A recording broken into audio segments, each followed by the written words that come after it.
CRR यानी नकद आरक्षित अनुपात, इसे इंग्लिश में कैश रिजर्व रेशियो कहते हैं।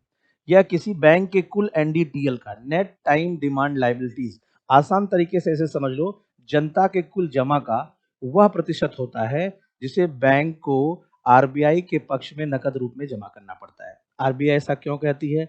आरबीआई ऐसा इसलिए कहती है ताकि बैंकों पर वो नियंत्रण रख सके और बाजार में तरलता की मात्रा पर नियंत्रण कर सके और बाजार की व्यवस्था अच्छे से चल सके।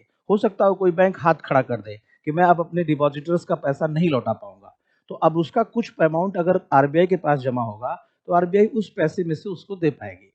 ये नकद आरक्षित अनुपात ठीक वैसा ही है जैसे मान लीजिए आप रूम लेने जा रहे हैं तो मकान मालिक 1 महीने का किराया आपसे एडवांस में रखता है। एक और बड़ी बात, सीआरआर पर आरबीआई बैंकों को कोई ब्याज नहीं देती है। अगर आरबीआई सीआरआर को बढ़ा देती है तो बैंक के पास पैसे की मात्रा या बैंक की तरलता कम हो जाती है। इसका सीधा असर बाजार में तरलता पर पड़ता है और तरलता वो कम हो जाती है जिससे बाजार के अंदर महंगाई को भी नियंत्रित किया जा सकता है।